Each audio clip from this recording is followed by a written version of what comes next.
in their minds, they're the victim and you're the perpetrator. Because anyone who's victimized or feels victimized will react out of anger, out of hurt, out of indignation. We react when we see ourselves as a victim, and that reaction then sets up the other person to see us as the perpetrator, and the cycle continues on and on. Welcome to Heal Your Relationships. This podcast is all about healing your marriage and your other close relationships without waiting for the people around you to change. I'm your host, Dr. Kavita Sun. Let's dive in. Hello, my friends. Happy Thursday. I hope you are having a mixed day, which means that you are alive and fully engaged in the world, as all days really are mixed. There is no perfect day. There is no only terrible time in our lives. There is always a ray of hope and even bleak days. And there are hurtful moments in even the best of days. So I hope you're having a mixed day and feeling your own little pocket of joy inside all of that. So today I wanted to talk to you guys and share something that I've been sort of thinking about recently, and something that we've been sharing and talking about a lot in our programs. Oftentimes the things I share on the podcast are questions or struggles that my clients inside of our programs are going through. And so it's top of mind for me. And so I share some of those ideas with you. And in the last couple of weeks, I've had a few people, both inside of our Heal Your Relationships program, but also inside of our free Facebook group, also called Heal Your Relationships. We've had this question come up, which is, what do we do if every small thing ends up in bickering? There's just constant bickering. We seem to be just irritable, low-grade irritability with each other, right? And in this context, I'm talking about a couplehood. We just seem exhausted. We both work long hours, full-time jobs. We have, one kid, two kids, three kids, whatever the case may be. Oftentimes the kids are younger and needing a lot of caretaking. And so we just seem exhausted, irritable, and on edge with each other. And even small, innocuous comments is met with snippiness on both our ends. Some version of this question has been coming up in the last couple of weeks. And so I wanted to talk about that with you, because my guess is that some of you may be experiencing this in your own lives. Or you may have in the past and you're worried that it will come back. So the way I think about it is that this sort of low-grade irritability and being on edge and feeling sort of dissatisfied in general with your partner, your relationship, or your home life without having a shape to it. You can't really put your finger on it. You can't hold it. It just feels like a vague dissatisfaction. That sort of bickering, in my experience, comes from one of two things. Number one is lack of connection. When somehow life has gotten so busy or so stressful, for one reason or the other, that you've lost what makes you tick as a couple. You've lost the things that brought you together, that made you laugh, that made you want to hang out with the other person, that made you have some sort of awe for the other person. And that might be anything, right? It might be the way they joke in social settings. It may be their creativity. It may be their athletic capabilities. It may be the way they can bring people together. Or it may be quite the opposite. The fact that they can spend time alone thinking, reading, and discussing concepts, right? There's no right and wrong thing that can make a couple tick, that makes them work, that makes them feel good around each other. But there's something that brought you together that you've sort of lost in the course of life. When you've lost that, and in its place, all you have is just bills and chores and work and making dinner and bath times and bed and then get up again and do it all over again, it feels very bleak, boring, and vaguely disappointing. Like, is this what I worked hard for? Why am I in this life? What is this? Is this all there is? And that sort of mental state can cause bickering. Another reason for bickering is a loss of purpose. In your own life, even if you are feeling still connected to your partner, in your own life, if you don't have something that is bigger than you, that you feel a part of. Again, it could be, your sense of being a parent and connecting with other moms or dads or caregivers in the community. It could be your identity as a gardener. It doesn't have to be something big or money-making, but it's something that is bigger than you, that you're proud of and you feel like you belong to. When you have that sense of purpose, however small that might be, that is such an essential life force that when we lose that, even if you have given that up for a life of more comfort and more leisure time, you actually will feel less happy, which is very interesting, right? In this era of talking so much about self-care, which I 100% agree is important, but free time, leisure time, and self-care alone can never substitute for lack of purpose and meaning in your own life. If we look back to some of our happiest times in our life, it's not when we had stretches and stretches of open, free time just laying on the beach. That sounds nice, and it will be nice for a few days, and then you'll be bored out of your mind. Okay? It's nice in contrast to the busyness that you have now, but there's nothing beautiful in and of itself if you have a life of just laying on the beach.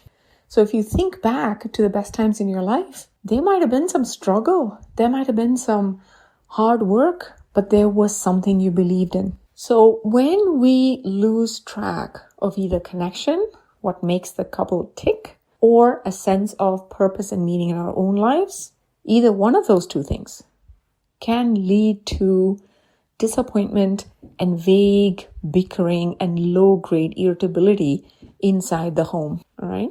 The other side of the coin is when, for the most part, things are okay, but there are certain topics which set off predictable arguments. Now, notice how different that is from the low-grade bickering. There, in the bickering, there aren't major one or two issues. It's this general sense of disappointment and vague annoyance that spills over into each and every, or at least it feels like each and every interaction. The other end of the spectrum is when day-to-day feels okay, but there are 2 or 3 topics or issues or circumstances that set off predictable and pretty intense arguments. That is what we call repetition compulsion. The reason for repetition compulsion, which is the process by which 2 people get stuck in the same toxic pattern of arguments around predictable topics, that sort of repetition compulsion is a interaction problem. It's the way you both have gotten used to dancing with each other. Even though it's painful and you're stepping on each other's toes and knocking each other off while you're dancing together, it's become the only way that you know how to dance with this person around this topic. So as painful as it is, the minute the topic comes up, you both take your predictable positions on the dance floor and you repeat the dance almost without thinking. It's so automatic that you don't even notice that you're doing it until it's over. And after a couple of days have passed, you might be able to see, oh, I wish I had said it this way versus that. Maybe we should have blah, blah, blah, whatever it is. But it's all in hindsight. Because in that moment, it's almost as if a force overtakes you and you feel at the mercy of this emotion or a set of emotions that push you to move in certain ways, say certain things, assume certain things about the other person. The same stories about the other person appear in your head. They seem very, very true in the moment. And you react almost like a trapped animal. You react out of fear and a need for self-protection, and so does the other person. And someone who has watched your dance one time can tell you exactly what your steps are and what the other person's steps are.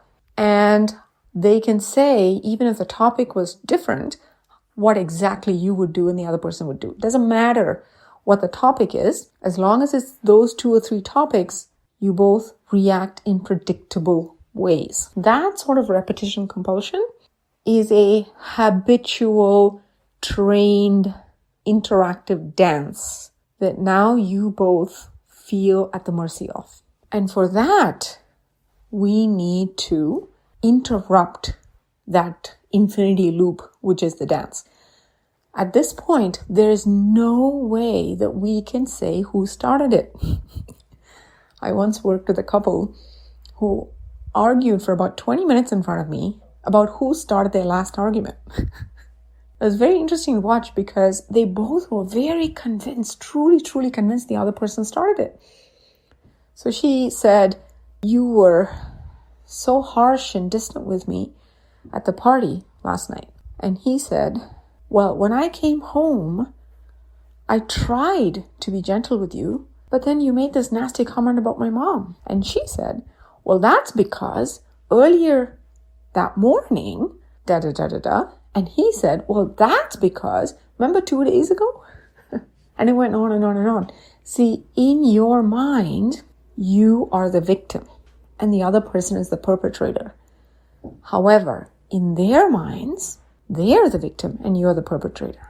Because anyone who's victimized or feels victimized will react out of anger, out of hurt, out of indignation. We react when we see ourselves as a victim, and that reaction then sets up the other person to see us as the perpetrator, and the cycle continues on and on. So the solution for repetition compulsion is to break that infinity loop. And there are particular ways that we teach inside Heal Your Relationships program. We call them 1% shifts.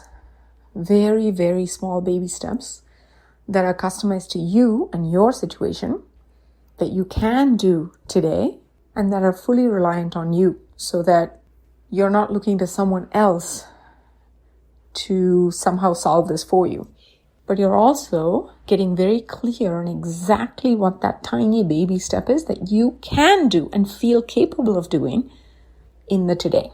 And those are called 1% steps, 1% shifts. And we help our clients actually figure out what their 1% shift is, depending on their unique dance, and make those shifts the next time that topic comes up, because then that breaks that repetition compulsion dance, right? And once that dance is broken, it's like you've been woken up from a spell. It's very interesting. It's something I have experienced in my own relationships.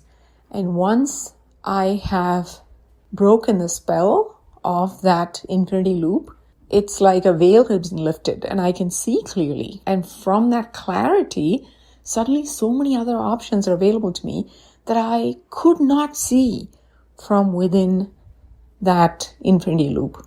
So those are the 2 kinds of arguments that couples can get into.